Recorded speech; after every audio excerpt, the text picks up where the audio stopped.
Como algunos saben, cuando a mí me corresponde entregar la palabra, estamos haciendo un recorrido por los nombres que aquellos que somos salvos recibimos en las Escrituras.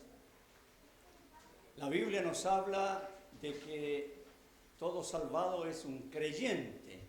Fue lo primero que vimos hace un tiempo atrás.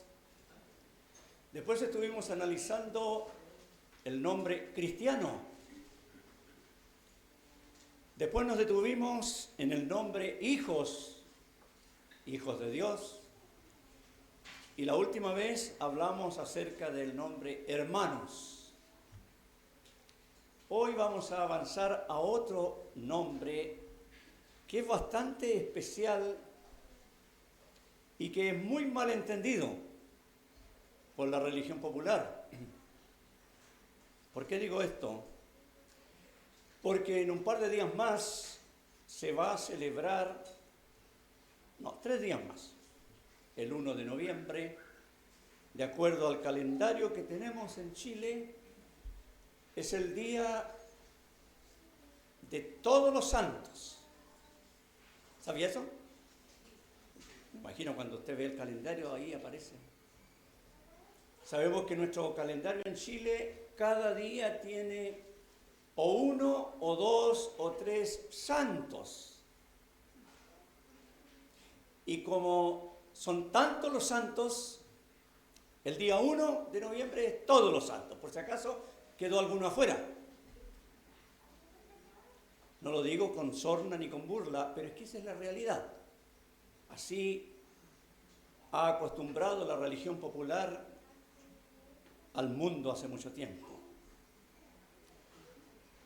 Lo que ellos no saben o no entienden, y lo que mucha gente no entiende, es que la palabra santo en la Biblia es algo mucho más allá de un nombre puesto ahí en un calendario. Y quiero decir algo en esta tarde aquí que puede que sorprenda a alguien. Pero yo veo aquí, por este lado, a bastantes santos sentados.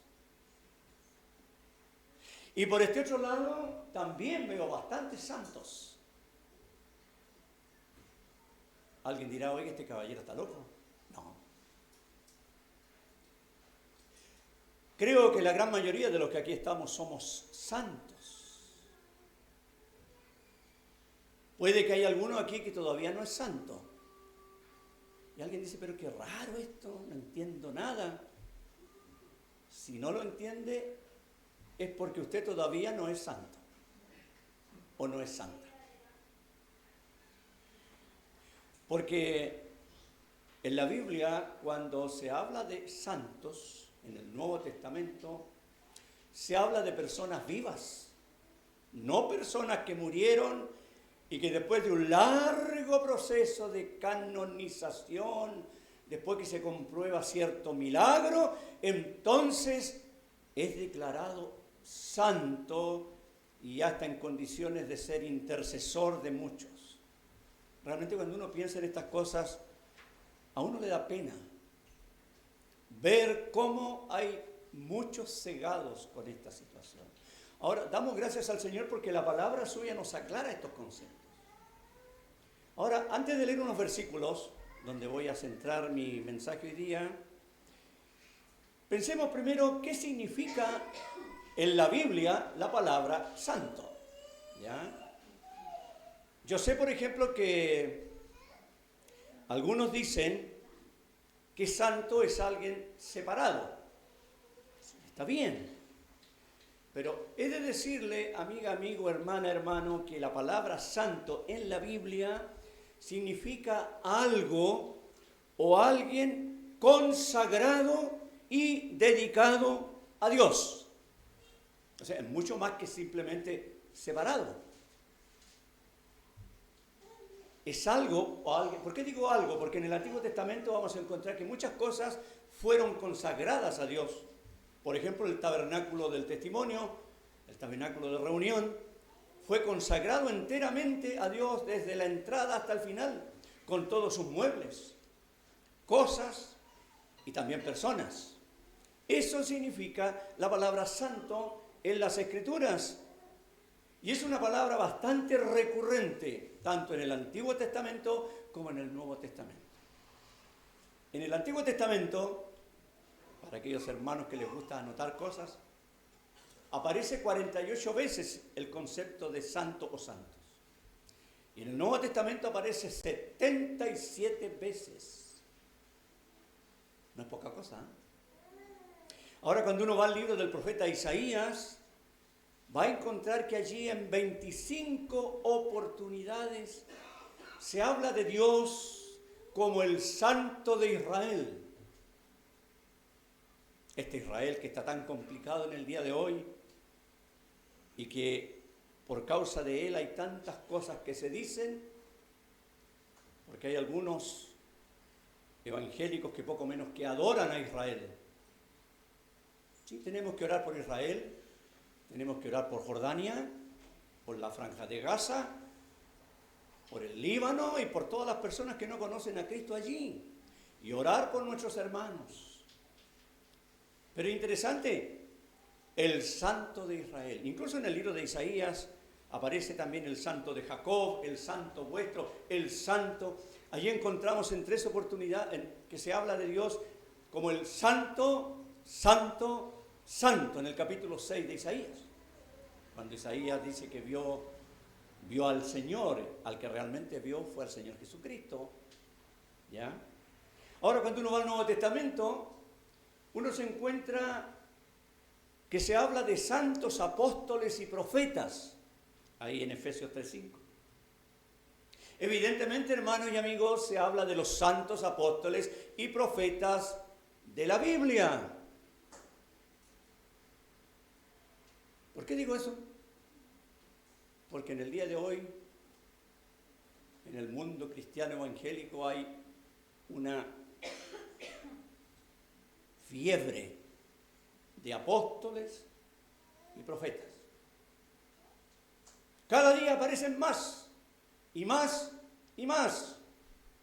Pero bíblicamente podemos decir con certeza que ninguno de ellos es un verdadero apóstol ni un verdadero profeta. Porque de acuerdo a la carta a los Efesios capítulo 2, dice que los apóstoles y profetas quedaron en el fundamento de la iglesia, siendo la principal piedra del ángulo el Señor Jesucristo. Cesó la profecía, cesaron los apóstoles. Recordemos que en la ciudad celestial se nos habla de que aquella ciudad tiene 12 cimientos, y en aquellos 12 cimientos están los nombres de los 12 apóstoles del Cordero, los que están en la Biblia, no hay más. Recordemos que Pablo dijo que él era el último de los apóstoles. Entonces, cuando en la Biblia se habla de apóstoles y santos apóstoles y profetas, se habla de los santos apóstoles y profetas de la Biblia, porque no hay más. Porque lo que se llaman apóstoles en el día de hoy, de santos no tienen nada. Esa es la verdad. Y hay que decirlo, para que nadie se engañe. El Dios de ellos es el dinero y muchas cosas más. Pero en la Biblia se habla de los apóstoles como santos apóstoles. Se habla de santos ángeles. Allí en Mateo 25:31, cuando el Señor venga y se instale en su trono de gloria para juzgar a todas las naciones, Él va a venir con los santos ángeles. En Lucas 1:70, Zacarías, cuando se le soltó la lengua, cuando nació Juan, él habló de los santos profetas del Antiguo Testamento. Pedro habló de los santos hombres de Dios, ahí en 2 Pedro 1:21. Ahora, ¿por qué estoy mencionando todas estas cosas? Porque, mis amados hermanos y amigos, todo lo que tiene que ver con Dios es y debe ser santo. ¿Y por qué? Porque Dios es santo. Yo sé que a todos nosotros nos gusta mucho escuchar de que Dios es amor, ¿verdad? Y claro que es amor. Si Él no fuese amor, no habría enviado el don de su amor, que es el Señor Jesucristo. Recordemos Juan 3:16, yo creo que casi todos podríamos estar recitando de memoria. Porque de tal manera amó Dios al mundo que ha dado a su Hijo unigénito. Cuán grande el amor de Dios. Con los niños, años atrás, cuando yo le hacía clase a niños, cantábamos que el amor de Dios es maravilloso. Cuán grande es el amor de Dios. Sí, es verdad. Y si usted y yo estamos aquí, y los que aquí ya somos salvos, redimidos, es porque Dios en su gracia y amor envió a su Hijo para darnos vida eterna. Porque lo único que hemos hecho ha sido ofenderle a Él, sin embargo nos amó de tal manera. Y claro que nos gusta escuchar del amor. Pero ¿a quién le gusta escuchar de que Dios es santo? Cambia, ¿no? Y aquí nos damos cuenta en las Escrituras que el tema de la santidad o de ser santo es algo muy importante porque Dios es santo. Ya vamos a ir unos pasajes, porque yo sé que hay varios que quieren que leamos luego, sí, ya vamos a leer. Pero es bueno tener esta introducción primero. Yo quisiera dar algunas frases que he buscado por ahí para tratar de que en nuestra mente tengamos algún concepto de qué significa de que Dios es santo. Hay un versículo, sí, en 1 Juan capítulo 1, verso 5, donde el apóstol dice, Dios es luz. No hay ningunas tinieblas en él. Eso dice 1 Juan 1, 5. Dios es luz. No hay ningunas tinieblas en él. Y la Biblia nos dice también que toda persona que se arrepiente de sus pecados y pone su fe en Cristo pasa de las tinieblas a la luz. Y antes era un hijo de tinieblas y se convierte en un hijo de luz. Fíjese, entre paréntesis, antes de hablar un poco más de las definiciones que tengo aquí, este versículo de 1 Juan 1:5 echa por tierra cualquier idea de algún cristiano celebrando Halloween.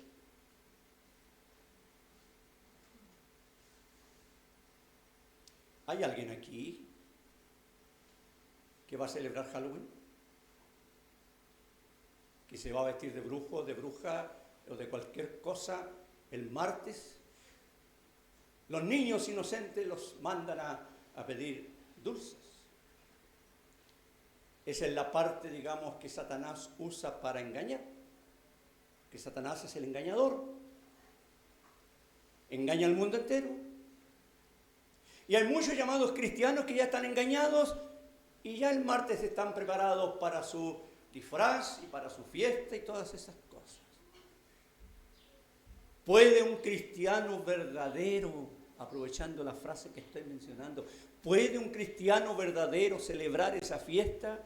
¿Pueden padres cristianos dejar que sus hijos celebren aquella fiesta? No. Pero hay cristianos que lo hacen. Claro, porque le han escuchado a Jesús Adrián Romero, ¿no es cierto? Que él sale también y se celebra la fiesta. Pero ¿quién es Jesús Adrián Romero? Un cantante apóstata. Dios es luz. En Él no hay ninguna tinieblas. Mi amada hermana, hermano, si somos luz, no podemos mezclarnos con las tinieblas del Halloween, con el satanismo y la brujería que en aquella noche se va a producir. Porque algunos dicen, estos son de los fanáticos que creen que en todas partes hay brujería. No.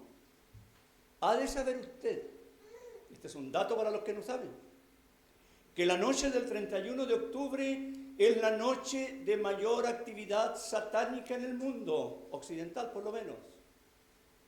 Porque sabemos que los musulmanes están llenos de satanismo, pero en el mundo occidental llamado cristiano, en la noche de mayor actividad satánica y demoníaca. Sí. Es cuando aquellos que se dedican al ocultismo hacen sus grandes aquelarres. Sí, a veces se toma el concepto de los aquelarres de las brujas así como broma, pero no es nada de broma. Nada de broma. Lo menciono porque Dios es luz. Y en Él no hay tinieblas. ¿Por qué? Porque Él es santo. ¿Y qué significa? Él es infinita e inmutablemente puro. Y en Él, en Dios, encontramos la suma de todas las excelencias morales. Él es la pureza absoluta. Él es sin pecado. Y esa santidad y pureza absoluta de Dios es la esencia de su naturaleza. Él es santo. Por eso que todo lo que tiene que ver con Él es santo. Y aquí venimos al problema nosotros. La Biblia dice que todos somos pecadores. ¿Y eso qué significa? Que nadie es santo. Entonces alguien podrá pensar, oiga, pero ¿cómo está diciendo usted que aquí hay santos en esta mañana? Es que ahí está el tema grandioso del amor de Dios. Ahí entra el tema del amor de Dios también. Vamos a buscar unos pasajes bíblicos para darnos cuenta que este tema de ser santos es algo tan importante. Y es un tema que tiene dos partes. Y ojalá que todos lo tengamos muy claro. Porque este es uno de los grandes problemas que a veces muchas personas sinceras no comprenden. No comprenden. Porque en el tema de la santidad o de ser santo, hay un aspecto que podríamos llamar posicional y hay un aspecto que podemos llamar práctico. Vamos a la carta a los Hebreos, al capítulo 10. Vamos a buscar en la carta a los Hebreos, en el capítulo 10.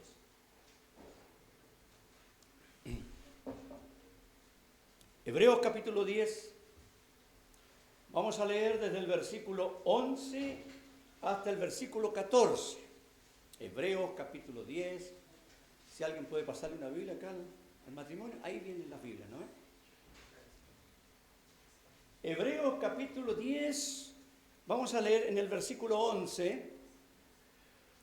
La carta a los Hebreos es muy interesante. Presenta a Cristo como superior a todo.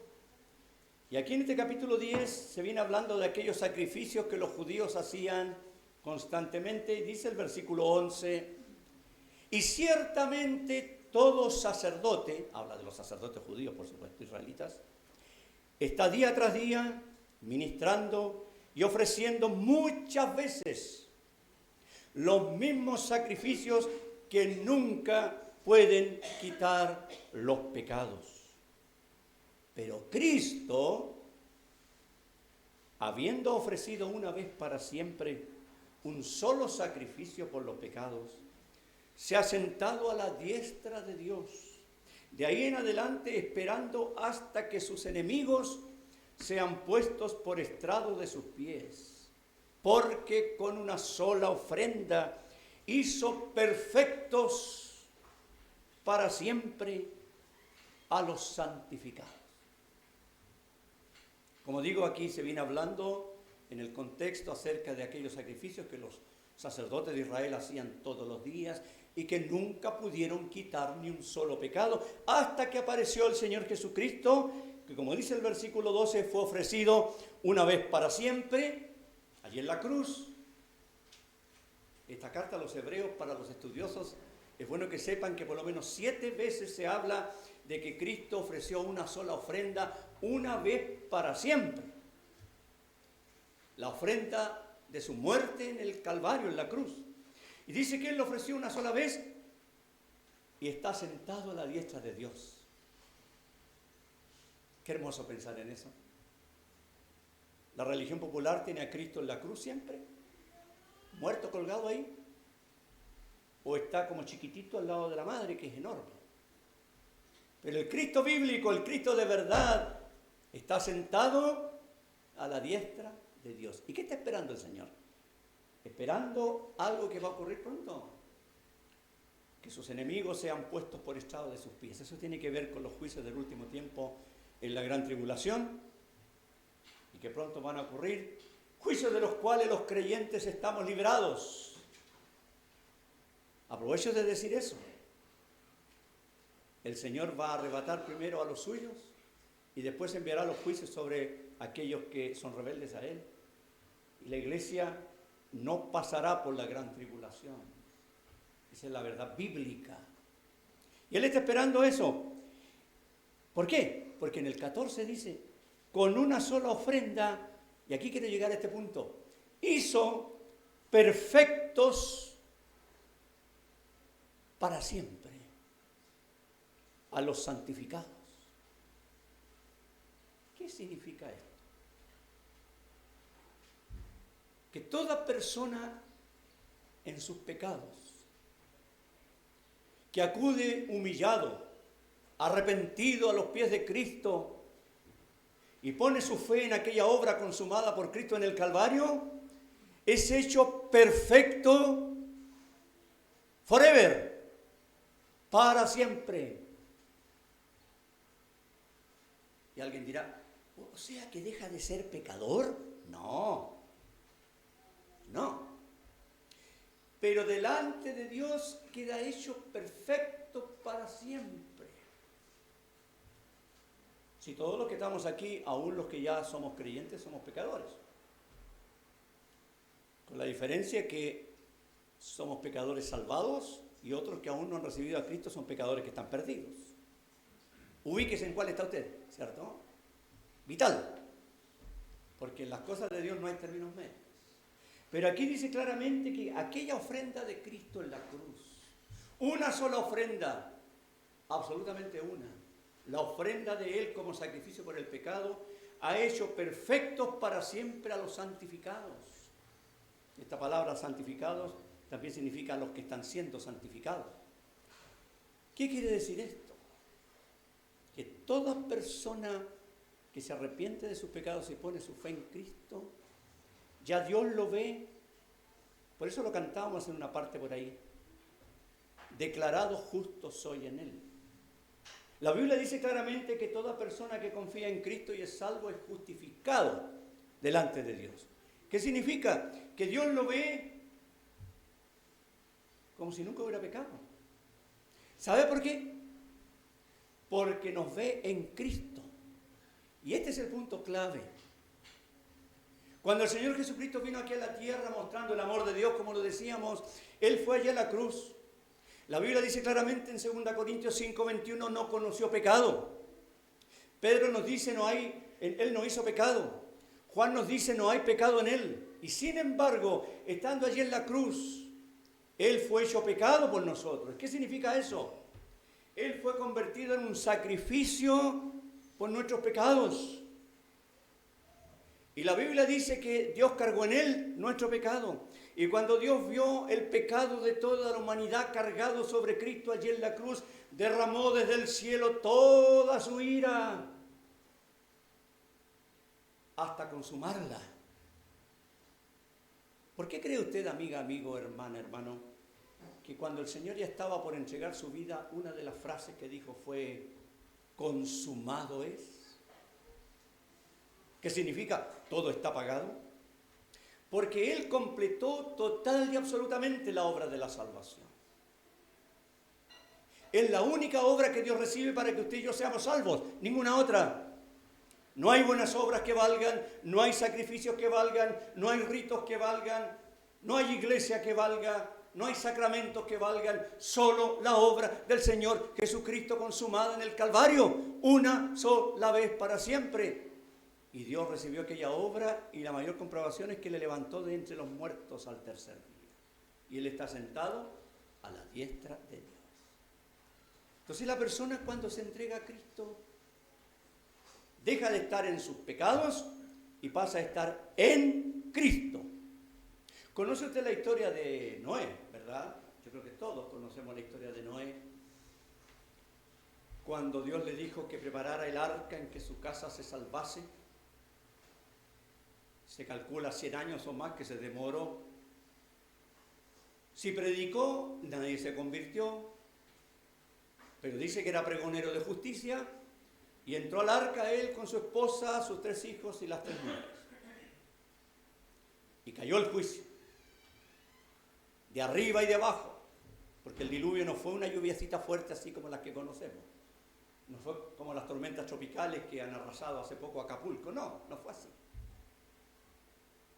Fue un cataclismo. El agua salió de abajo, cayeron las cataratas de arriba, fue algo que entendemos conmovió hasta los continentes. Montes se levantaron, otras cosas se hundieron. Y ahí iba el arca. El arca recibió todo el juicio simbolizado en aquella agua que cayó y que salió de abajo. El juicio de Dios. Pero Noé, su esposa, sus 3 hijos y las 3 nueras estaban en el arca, dentro del arca, estaban salvados y fueron salvados seguros totalmente. Estaban en el arca.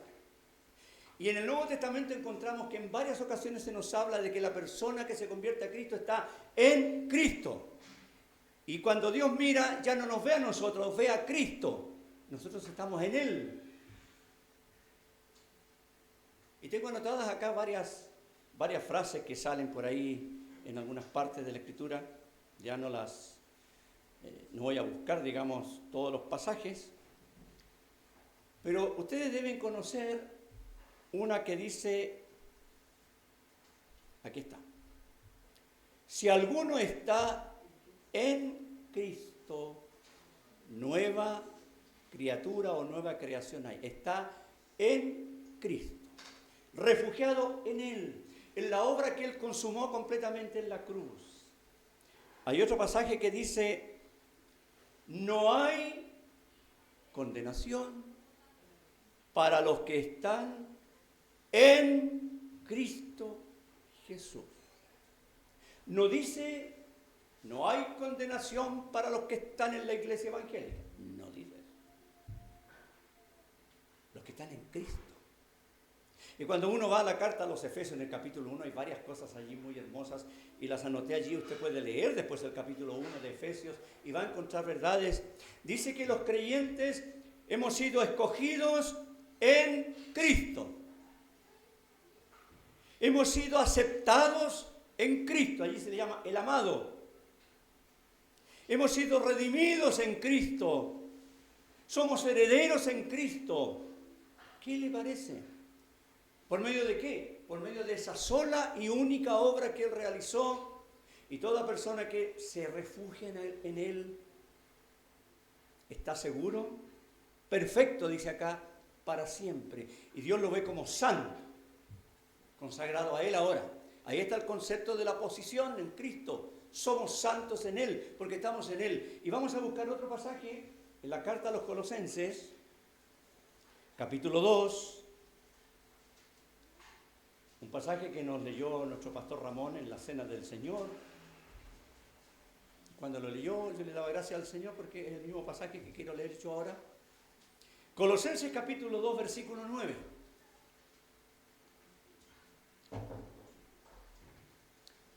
El autor Pablo viene hablando acerca de Cristo. Al final del versículo 8 habla de Cristo. Colosenses 2:8, al final, para que lo tengan ahí. Esperamos que todos lo encuentren. Porque hay una cosa aquí muy importante también. Como digo, al final del 8 habla de Cristo y después dice en el 9, porque en Él, en Cristo por supuesto, habita corporalmente toda la plenitud de la deidad. Y vosotros, le dice Pablo a los colosenses, que les estaba escribiendo, estáis, ¿cómo dice ahí? Completos en Él, que es la cabeza de todo principado y potestad, y después sigue hablando acerca de la obra de Cristo en la cruz, de su victoria sobre Satanás, etc. ¿Y qué dice a los cristianos de Colosas, Pablo? Ustedes están completos en Él. Ah, mire. Allá en Hebreo leíamos que hemos sido hechos perfectos para siempre, completos. ¿Falta algo para nuestra salvación? ¿Tenemos que completarla nosotros, acaso? ¿Tenemos que aportar con nuestra fidelidad a la iglesia, con nuestras buenas obras, con los diezmos como en muchas partes lo cobran? ¿Con nuestra fidelidad en todas las cosas? ¿Con la participación en las actividades de la iglesia? ¿Tenemos que colaborar con eso? En absoluto. Toda persona que pretenda, ojo, toda persona que pretenda agregar algo a la salvación que Cristo ha dado, está mirando en menos lo que Cristo hizo. Pablo, en el caso específico de los Gálatas, les dijo, si por la ley fuera la justicia, entonces Cristo murió de más. Mis amados hermanos y amigos, si Dios hubiese visto que usted o yo, cualquier ser humano, podíamos ganarnos la salvación con nuestras obras o nuestra religión, Cristo no habría venido a morir. No era necesario. Pero como Dios nos vio impotentes, inútiles, incapaces espiritualmente, perdidos en nuestros pecados, esclavizados por el pecado, bajo el poder de Satanás, Él vino y fue a la cruz e hizo la obra perfecta, la obra consumada, la obra aceptada por el Padre, aquella obra que salva completamente a todo aquel que en Él cree. Incluso hay un versículo que a mí me gusta mucho en el capítulo 3 de Colosenses, cuando dice que nuestra vida está escondida con Cristo en Dios. Mire qué cosa más linda, qué seguridad más grande para todo verdadero convertido a Jesucristo. Entonces usted dirá, bueno, entonces estamos bien, pues ya estamos listos, llevo la vida que quiero. No, ojo. Ahí se equivocan muchos. Porque incluso algunos nos critican a los que confiamos en la seguridad de la salvación. Nos critican, entonces salvo, siempre salvo, peca nomás, total, eres salvo, siempre salvo. No, no es cierto eso. Esa es una falacia de aquellos que aún no entienden la verdad de la Biblia. Porque en el momento que la persona se convierte a Cristo, Dios lo hace su hijo, ya lo sabemos, se convierte en cristiano, es un creyente en Cristo, es hermano con los demás hijos de Dios y es santo, es decir, está perfecto en Cristo para siempre, está listo para el cielo. Esa es la parte de la posición en Cristo. Pero el día que el Señor nos salvó, no nos llevó al tiro al cielo, nos dejó aquí. Y todos mis hermanos saben cuánto tiempo ya llevan en las cosas del Señor, ¿verdad? Algunos llevan 3 años, 4 años, 5, 6, 20, 30, 40, 50, 60 años. ¿Y por qué nos dejó aquí? Bueno, porque tenemos que contarle a otros acerca de Cristo. Y en esta vida cristiana, en la cual Él nos declaró santos en Cristo porque estamos en Él y estamos seguros en Él, esta verdad de la santidad tiene otro aspecto. Si bien es cierto somos santos porque estamos en Cristo, pero somos llamados a vivir una vida santa ahora. Vamos a la primera carta a los Corintios, capítulo 1. Primera carta a los Corintios, capítulo 1.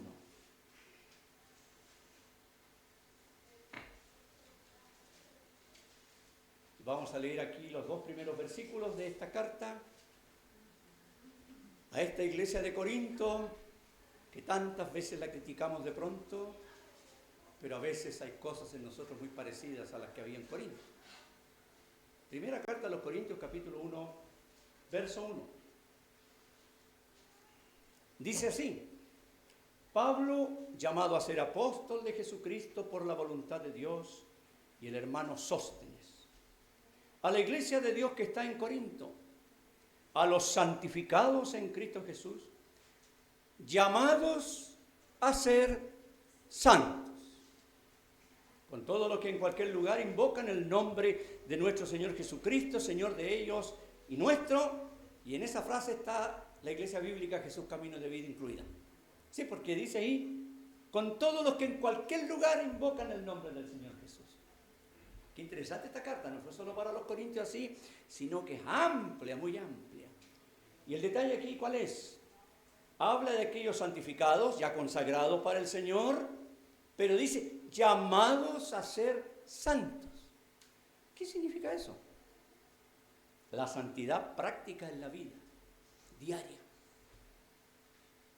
Porque una cosa es que estamos en Cristo, seguros en Él, estamos en el favor de Dios, ¿no es cierto? Como alguien dijera por ahí, ocupamos ese lugar en el favor eterno de Dios, estamos en Él, estamos seguros, la salvación es segura.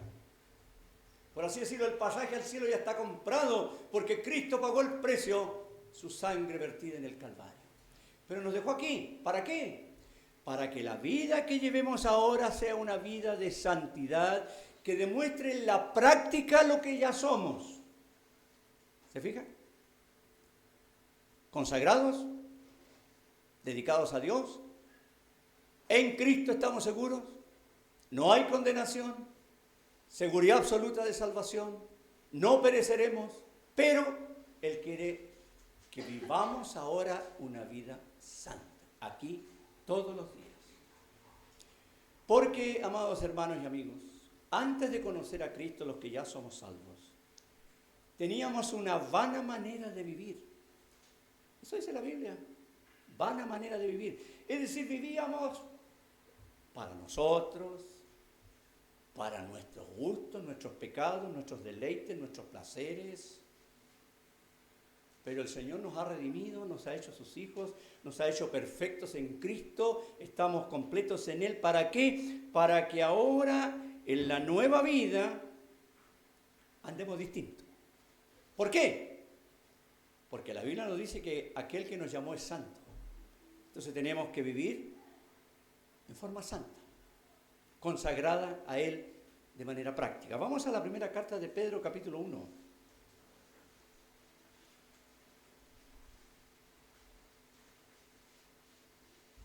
Primera carta de Pedro, capítulo 1.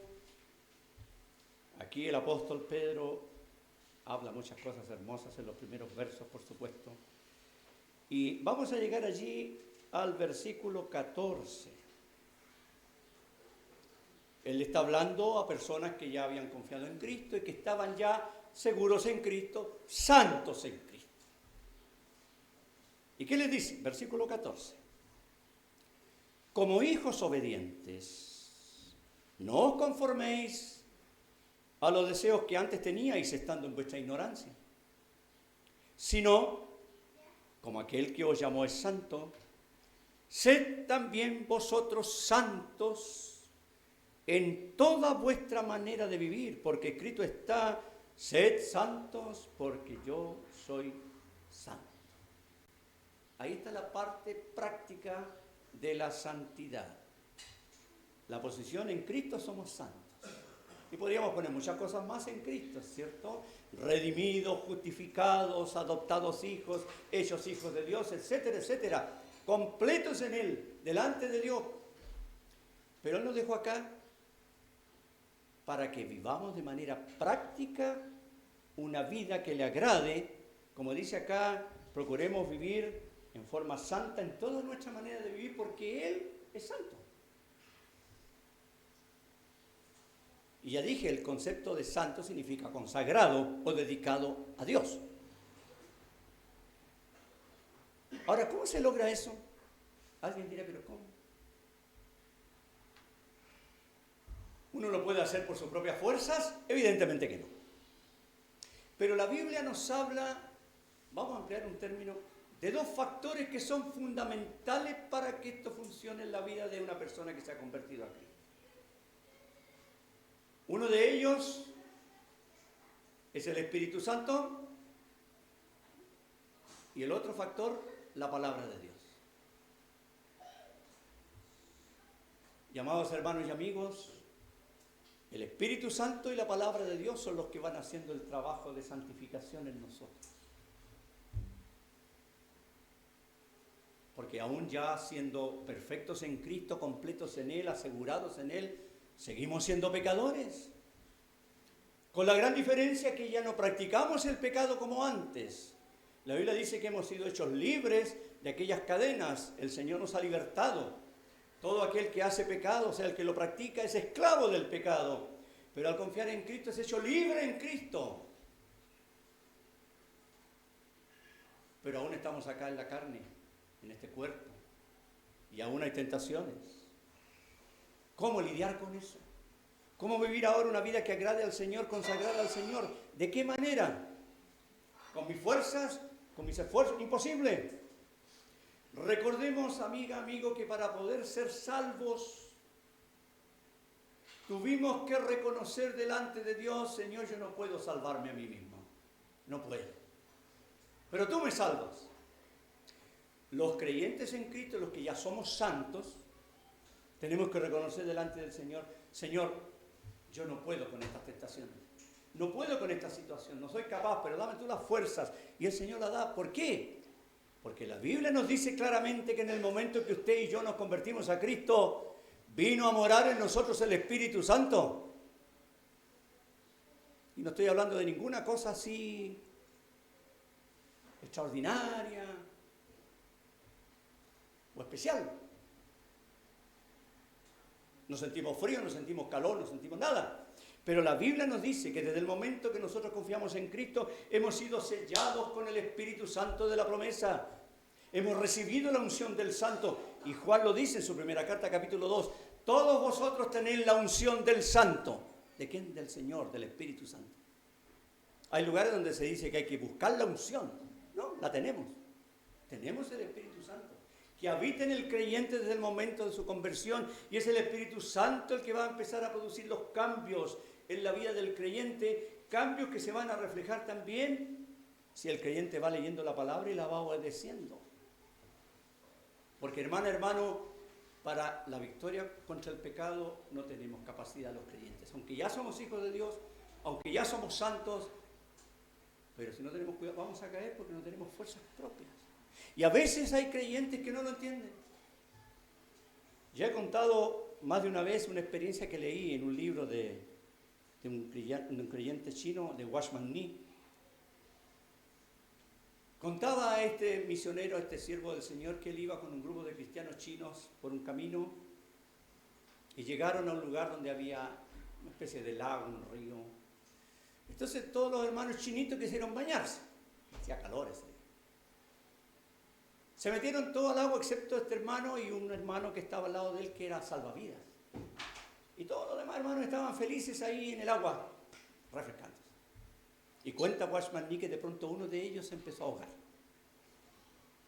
Salía, volvía, se agitaba ahí, y todos los demás estaban asustados, no habían qué hacer. Y este misionero sabía que este hermano que estaba a su lado de pie era un salvavidas. Y lo miraba y se empezó a enojar. ¿Por qué no se tira y lo salva? Y él estaba muy atento. De pronto ya el que se estaba ahogando dio a entender que estaba ya rendido.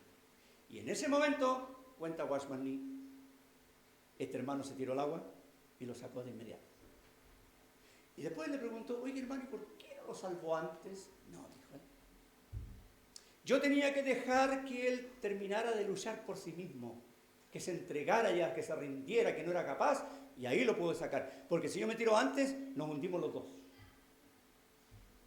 Y él explicaba con ese ejemplo tan gráfico que a veces los cristianos tenemos luchas espirituales y tratamos de salir adelante contra una tentación, contra otra, con nuestras fuerzas, con lo que yo ya sé, y volvemos a caer.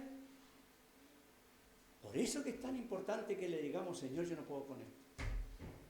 Porque hay cosas, hermano, en nuestra vida cristiana que tenemos que reconocer, siendo hijos de Dios, que no podemos luchar, caemos.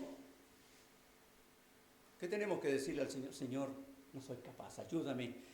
Y el Espíritu Santo que está en nosotros nos va a guiar y nos va a fortalecer para que podamos entonces tener victoria. Y de esa manera la vida cristiana se va a ir manifestando en mayor santidad. Ahora hay un pasaje que es muy interesante allí en Juan capítulo 17. Ya hemos hablado que tenemos el Espíritu Santo y hay un pasaje que Pablo dice que es el poder que actúa en nosotros. ¿Sabía eso? Un pasaje muy interesante, pero vamos a buscar en Juan, en el capítulo 17. Juan 17. Es una frase cortita que está allí, que el Señor dijo en aquella oración sacerdotal. Juan 17, 17, que yo creo que nos vamos a acordar de esa cita. ¿Qué dice allí el Señor? Santifícalos en tu verdad. Tu palabra es verdad. El Espíritu Santo que está en nosotros, ese poder que actúa en nosotros, y si usted quedó intrigado por saber dónde habla la palabra de Dios del poder que actúa en nosotros, le digo que eso está en Efesios 3, versículo 20. El poder que actúa en nosotros es el poder del Espíritu Santo. Y el poder del Espíritu Santo se va a ir manifestando en nosotros cuando vamos leyendo la palabra y cuando empezamos a obedecerla y nos damos cuenta qué debemos hacer para vivir una vida santa. Entonces estos dos factores son fundamentales. El Espíritu Santo y la palabra de Dios. Ahora, como creyentes en Cristo, todo verdadero convertido a Cristo tiene el Espíritu Santo. Bíblicamente lo podemos demostrar. Pero ¿cuál es el problema con el creyente que sabe que tiene el Espíritu Santo, pero la palabra de Dios la tiene abandonada? La trae el día domingo, para escuchar el mensaje. Y después en la casa la tiene llena de tarjetitas y de marcadores y cositas, ¿cierto? Pero no la lee nunca. Y se conforma con el pan de vida de todos los días. Con el horóscopo cristiano, digo yo. A ver qué dice el Señor. El Señor te bendiga. Ah, qué bueno. Al otro día, otra tarjetita. El Señor está contigo. Ah, qué lindo. Y es lo único que lee de la Biblia. ¿Va a crecer ese hermano? ¿Va a llevar una vida más santa? Por supuesto que no. Va a ser un cristiano mediocre. Convertido a Cristo, pero su vida de santidad va a avanzar muy poco. Pero cuando el creyente conoce la palabra de Dios, cuando el creyente se empapa de la palabra de Dios y la pone en práctica, la vida cristiana santificada va apareciendo poco a poco. Y hay algo muy interesante que yo sé que los hermanos que leen las Escrituras, sobre todo las cartas apostólicas, nos vamos a encontrar con muchos pasajes donde se nos habla de este tema de la vida de santidad práctica. Por ejemplo, usted va a la carta a los Efesios del capítulo 4 en adelante, pura vida cristiana práctica. Colosenses capítulo 3, por mencionar algunos pasajes, y hay muchos otros más. Porque el Señor quiere que esa posición que ya tenemos en Cristo como santos en Cristo, completos en Él, se vaya reflejando diariamente en nosotros. Diariamente en nosotros. En estos días conversábamos, el miércoles creo que era, en el grupo de estudio que tenemos los días miércoles, que años atrás, cuando no había mucho material bíblico para estudiar, los más antiguos, en los cuales yo me incluyo, teníamos solo la Biblia, alguien por ahí un diccionario bíblico, quizá un comentario, la pura Biblia sin ni una nota, sin nada, sin introducciones, qué sé yo. Y empezó a llegar la revolución de las comunicaciones, miles, millones de libros, podemos decir, internet y tanto. Y hay, mire, material bíblico en todas partes. Hay que tener cuidado con lo que lee porque se va a encontrar de repente con algunos que... Mucho material, Biblias de estudio de todo tipo, del joven, del niño, del adulto, del viejo, de la mujer, del hombre, del predicador, del pastor, de todo. Notas aquí, notas allá, introducciones por aquí, introducciones por allá, estudios en internet, montones de mensajes, hartas cosas. Pero pasa, mis hermanos, que por lo menos yo me doy cuenta que hay muchos cristianos en el día de hoy que saben mucho, mucho menos que antes. Tiene todo a su disposición, pero no estudia. A veces ni lee la palabra del Señor. Entonces, ¿cómo va a ir creciendo en santidad? ¿Cómo va a ir sabiendo qué es lo que quiere el Señor para que su vida cristiana práctica sea en santidad? Es un creyente, sí, redimido, completo en Cristo, la salvación no está en juego ahí, pero la vida cristiana es un desastre. Y uno se encuentra con hermanos que llevan años y no han leído ni siquiera el Nuevo Testamento completo. Sí, es verdad. Ahora, si yo preguntara aquí, levanten la mano todos los que han leído la Biblia completa por lo menos una vez, no le voy a decir que lo haga, pero hay muchos que no podrían levantar la mano. Nosotros tenemos que empaparnos de la palabra del Señor. Aunque no entendamos algo, volver a leerlo y volver a leerlo y volver a leerlo. Y me acuerdo años atrás, cuando vivía en Antofagasta, estaba en una iglesia allí y habían unos jóvenes. Realmente daba pena a esos jóvenes, llevaban varios años ahí, en lo que se llama en los bautistas la unión de jóvenes. Pero adolecían de tanta palabra de Dios. Y un día yo le dije a un pastor, ¿sabes? Si nosotros pusiéramos a un joven de la unión de jóvenes, lo hacemos conversar con un testigo de Jehová que lleve 6 meses en su religión, en su secta, el testigo de Jehová se lo come entero. Esa es la verdad. Sabemos que lamentablemente los testigos de Jehová son falsos, pero a ellos les llenan la cabeza de cosas y la absorben y la absorben. ¿Qué pasa con nosotros los creyentes a veces? Un versículo de repente, me gustó aquí, voy a leer allá. Nos falta el que tiene el sistema, ¿verdad? ¿Qué me dice el Señor? Y adolecemos mucho de la realidad de la palabra del Señor. Y por eso en nuestra vida cristiana no se ve la santidad. Hermana, hermano, es lo que el Señor quiere. Los factores están, tenemos el Espíritu Santo, tenemos la palabra de Dios, pero ¿qué estamos haciendo con ella? ¿Qué estamos haciendo con la palabra del Señor?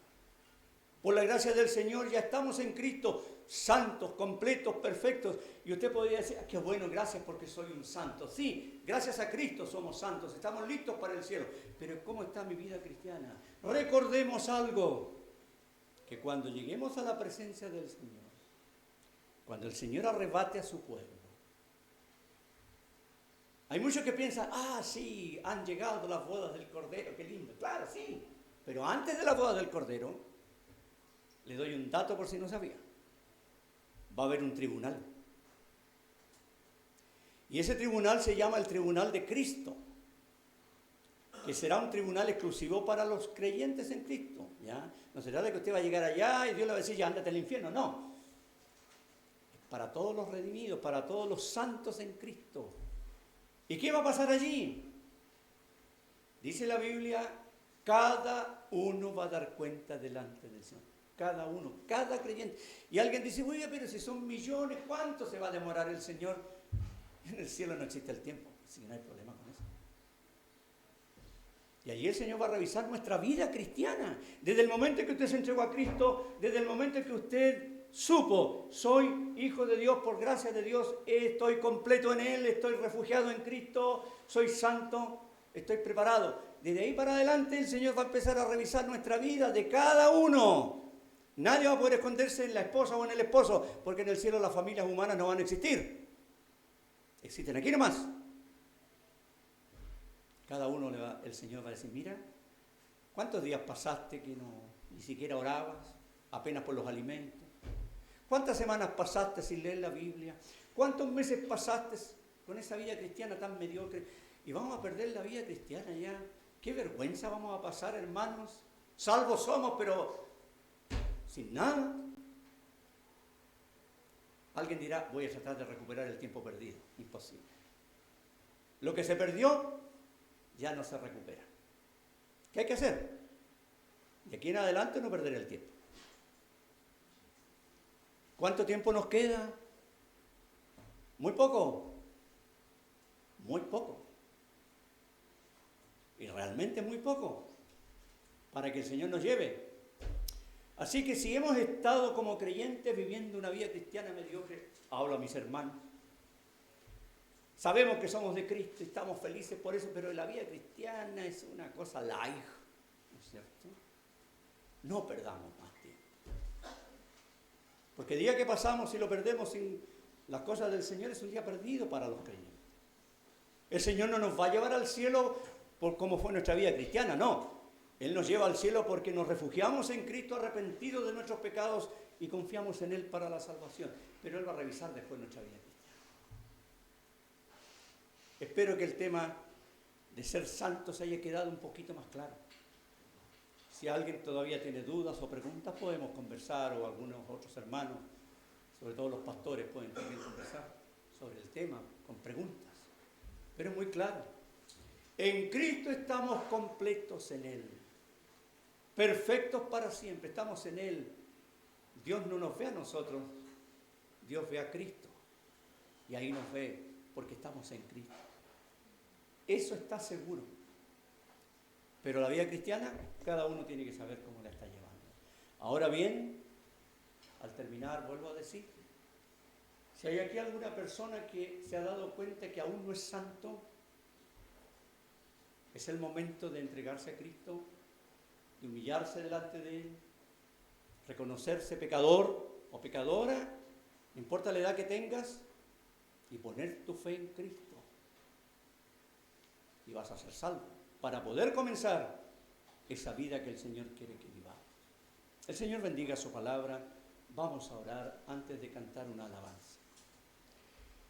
Padre Celestial, te alabamos, te bendecimos en esta tarde porque tú nos has dado tu palabra en la cual podemos reflexionar. Padre Celestial, gracias porque en tu amor tan grande enviaste a tu Hijo. Él fue a la cruz, ocupó el lugar de nosotros los pecadores perdidos, Y al refugiarnos en Él y en su obra consumada, tú nos convertiste en santos, consagrados para ti. Estamos en Cristo, estamos seguros en Él. Como Él mismo dijera, no perecerán jamás, nadie las arrebatará de mi mano. Pero Señor, seguimos acá en la tierra y tú quieres que nuestra vida cristiana se vea en forma práctica que estamos viviendo una vida consagrada a ti, una vida dedicada a ti. Ayúdanos, oh Señor, en eso, a los que somos ya redimidos por la sangre de Cristo. Y pensamos en cualquier amigo o amiga, joven o mayor, que aún no tiene al Señor en su vida y que todavía está en sus pecados, y oramos que tú obres en el corazón de esa joven, de esa señorita, de ese adulto, para que también llegue a conocer al Señor como su Señor y Salvador personal. Te alabamos, te bendecimos, Padre, y te damos las gracias en el nombre del Señor Jesucristo. Amén.